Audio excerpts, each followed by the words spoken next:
Everybody hear us? I think we're good. Welcome to Coach Pruitt's Monday press conference. Coach will make an opening statement, and then as usual, we'll take questions, hit the raise your hand function and mute your line, and we'll call on you after that. Coach?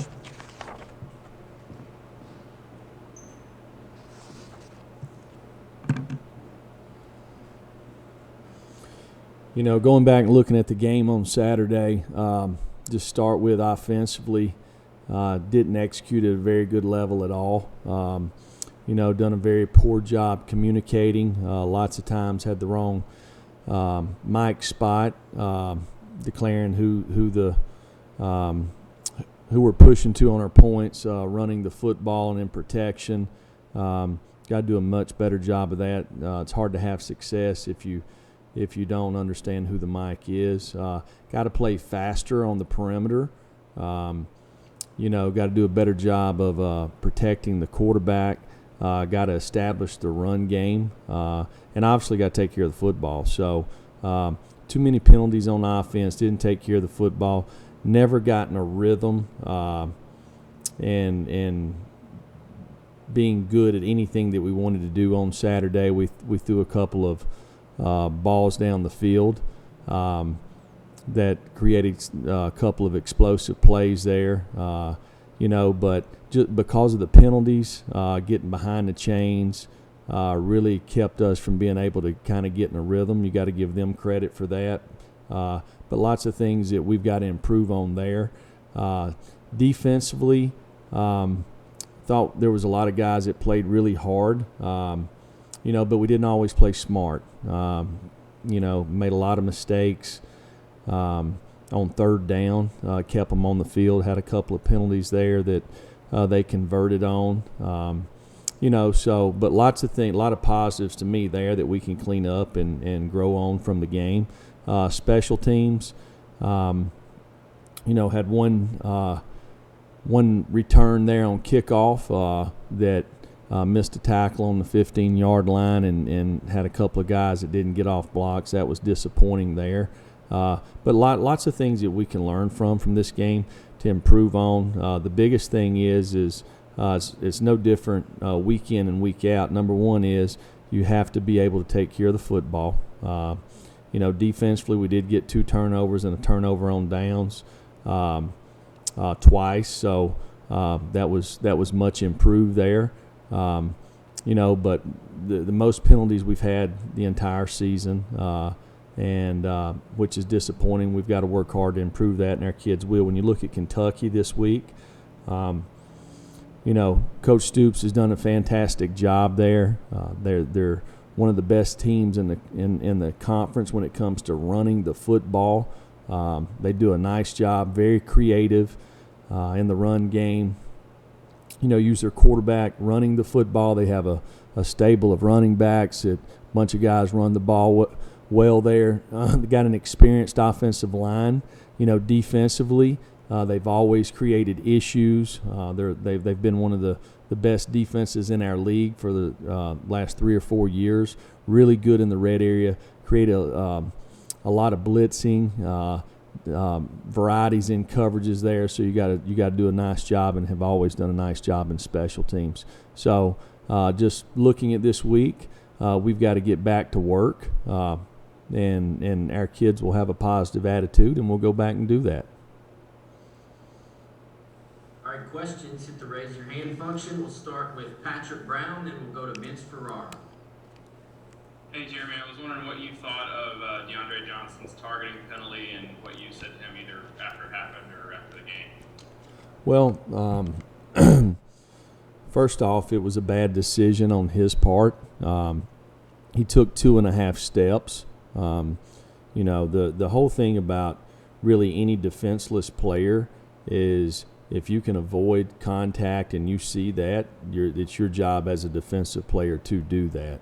I've always felt like that this rule, there's probably inconsistency in the rule. And it's a good rule though, because it helps our game and it helps protect our players, but it is a tough rule to kind of enforced. There's probably been some inconsistencies, in my opinion, over the years. But I think that was DeAndre should have avoided the quarterback. It's pretty simple. He knows that. Jeremy, it looks like you guys have given up some plays from that slot position, the star nickel corner position. Can you talk about that and why, what you expect more out of that spot? Well, it starts with we've got to play what we call. They converted 3 third downs. Probably when we had the best call we could possibly be in. If you said this is the play they're going to run, then we would have said this is what we want to be in. We had that call called. We didn't execute it. So we got to do a better job of communicating and executing. That goes back in practice habits that we create throughout the week. All right, Blake Topmeyer, then Austin Price. Yeah, Jeremy, I was wondering who stood out in that Sunday scrimmage you guys had and how Harrison Bailey looked in that? It's really good. I think we took like 49 snaps, and Harrison took every one of them. So for him, that was really good because based off the way our fall camp went, he didn't get a lot of live action. We just didn't have enough plays for him to get in there and get going. So it was good for him. It was good for a lot of players. A lot of energy. So there's a lot of guys that, to me, that kind of stuck out. So we got to continue to do this and give these guys an opportunity to develop. And then also, why didn't Jerome Carvin play on Saturday? I don't think I saw him out there. Yeah, we had, Jerome, Jameer, and Riley Locklear were all banged up. These guys took very little practice reps during the week. So he probably could have played, but we just felt like that at the time that it just didn't really fit in our game plan to get him in. Hopefully he'll be back and ready to go this week. Coach, you were talking about the helmet with DeAndre earlier and how that's good for the game. Do you think it's good for the game to protect defensive players with chop blocks? I mean, Elijah took what seemed like a pretty nasty one on Saturday. And then two, can you update us on Tamarion McDonald? Is he back? The one they called the penalty on excuse me, on Elijah.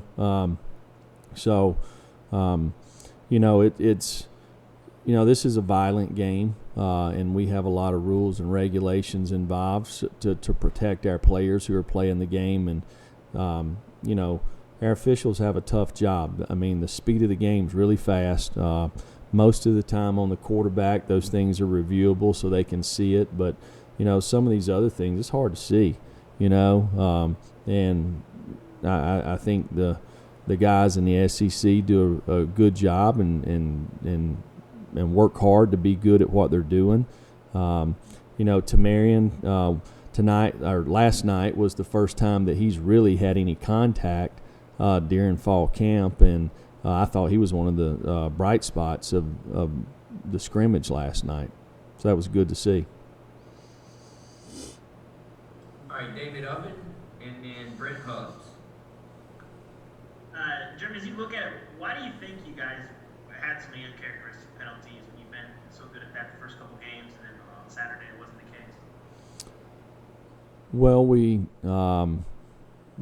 talked about DeAndre's. They throw the ball over the middle there, and probably wasn't a very good thrown ball. But Tank was playing the ball, and as he went to play the ball, he did hit the wide receiver about a half a count too soon. So they'll probably call that, but I felt like it was probably should have been a no call based off he's playing the ball. But, that's bang, bang. It's judgmental. It's hard to see, right? I mean, it happens so fast. I get it. But the big thing is, to me, is we had an all-sides penalty on defense.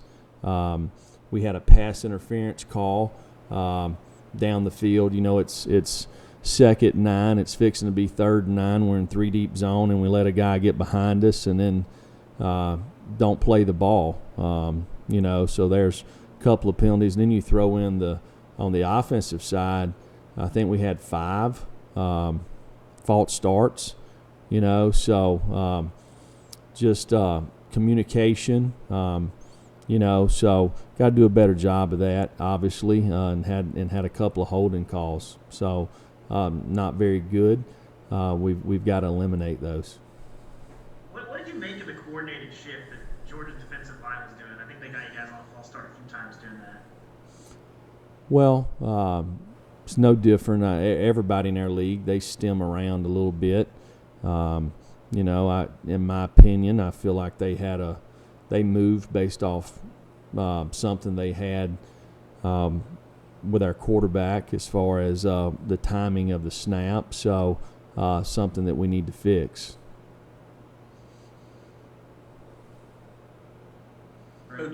Coach, you mentioned playing faster on the perimeter. What do you mean by that? Is that beating press coverage? Is that just being athletically better? And then secondly, why did you struggle to identify the Mike linebacker? To me, playing faster on the perimeter, it starts getting off the line of scrimmage. You kind of in the social media world, everybody loves to go to these camps, right? And everybody wants to watch wide receivers and defensive backs play press man. And you see all these wide receivers that take 5 seconds to get off the line of scrimmage, but they end up making the defensive back look bad. Well, you can't release like that. You better release really fast because the other team's rushing. In 7-on-7, nobody rushes. So we've got to release and get off the line of scrimmage and play faster out there for sure. And what was your other question? Just you mentioned the communication issues and struggling to identify the Mike linebacker. Was that because of their shifts, or were they giving you different alignments? Why was there an issue in kind of figuring out who the Mike linebacker is to adjust things up front? Well, it starts up front with the offensive line. Our center declares the Mike through the quarterback, and just a couple of times, just movements around. If you want to change the spot, you got to make sure the running back knows. And so got to do a better job communicating that. And it cost us on probably 4 plays in the game that were big plays. Go to David Pascal, then Teresa Walker. Jeremy, I know you got 3 weeks of film now to study when you're looking at Kentucky, but are they a hard team to kind of get a pulse on when they rush for 408 yards and lose a couple of weeks ago? And this past week, I think they had 157 total yards and won by 3 touchdowns. Well, they play good defense and really probably should be 3-0. If you look at them, I mean, they lost a tough one against Ole Miss, and I think we all saw what happened down at Auburn, the play that was reviewed there, but very easily could be 3-0. Have been one of the better teams in our conference for the last several years. They're committed to running the football. They believe in their plan. They're a physical team that's disciplined. They play well together, so it'll be a tremendous challenge for us. Do you think, I know Joey Gatewood got cleared right when Cade did. Do you think you might see more of Joey this week? Is that something you got to prepare for in addition to Terry Wilson? I think they're similar quarterbacks. He played a little bit this past week, so we have to be ready for everything. Coach, with the penalties and the play, how much of that is maybe attributable to the fact that your practices and some guys hadn't been able to practice as much as you'd hoped for over the last few weeks, and how much of that maybe was just Georgia? How easy will it be to maybe clean some of this up in a game week? Well, listen, we lost the game Saturday because Georgia outplayed us in the second half. That's the bottom line. There's been circumstances within our fall camp that we had no control over, but we've known that all along, so we have to find a way to adapt and improve, and our kids will continue to get better. The more we do it, this has been 3 weeks in a row that we've had our entire team, starting the week of the South Carolina game, with the exception of a few injuries, right? So we'll continue to improve in all of these areas. I think on Saturday, with the penalties, offensively with the penalties, we couldn't overcome the penalties. With the mental mistakes that we made on a couple of plays, we couldn't overcome that. And then you throw in the turnovers in the second half. It was too much for us to overcome against a really good football team. So, it's not what we want to be offensively. Defensively, again, we've got to eliminate mistakes. But we'll come back and go to work this week, and we've got a lot of character on our football team, and they'll work hard to improve, and we'll get ready to play Saturday. Gustavo, then Ryan Cruz.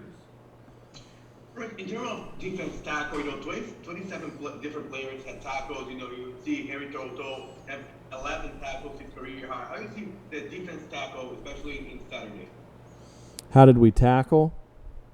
Yeah, in terms of getting better. You see Henry Toto have 11 tackles his career high, 27 different players tackling. You see this improvement of the defense? Well, I really thought we improved this week defensively compared to the week before. But there's still we had a couple of alignment issues that gave them the edge and really easy plays there for them. They run a reverse, and we don't play cutback boot reverse. We're in cover 2. Our flat corner runs across the field. They gain 43 yards on that one play and then don't get a first down, but they get 3 points because of it. There's lots of things in there that Georgia done really well, and there's lots of things that we need to improve on that we probably could have made it a lot tougher on them too. And we got to fix those. So we'll work hard to do that this week. And in terms of, Coach, I realize it's a team effort, but was there any point in the second half where y'all considered making a change at quarterback? And then why not on that decision? Well, Jarrett's our quarterback. He gives us the best opportunity to have success. When you got 1st and 20, it's tough to make first downs. When you got 2nd and 15, it's tough to make first downs. We didn't do a very good job protecting. We didn't play very fast on the perimeter. So it's the way the game goes, right? I played quarterback. When you have a lot of success, the quarterback gets probably too much credit. When you don't have success, quarterback probably gets too much blame. There's offensively, our struggle Saturday were not because of one independent person. It was a team effort. We understand that. Starts with us as coaches to put our guys in a better position to have success. And then from a player standpoint, we got to own it, and we've got to do a better job executing. Time for a few more here. Mike Wilson and Brent Hughes. Yeah, Jeremy, before the season, you said that you guys might wear black jerseys and then auction them off after the game to support local organizations. Is that still the plan for this Kentucky game, or is that something later in the season that you guys are looking at now? Well, you know what? I learned a really good lesson as a head football coach. There's contracts within the people that do our, the apparel that we wear, it's something that our players and our staff want to do. It's something that we're not going to be able to do from a standpoint from a contract. But we're going to find ways within our organization to raise money to support local institutions. So we're not going to be able to do it this game, but Nike guaranteed us that from now on that we would be able to have black jerseys, black uniforms, and it's something that we've worked hard within our organization and our administration to get done. Last question, Brent. Coach, you said, in talking about Kentucky, their creativity in the run game, when you don't have a mobile quarterback, how creative can you be in the run game? I guess from this perspective for you guys? And two, what are you guys getting out of Elijah Simmons that you liked through the first 3 games?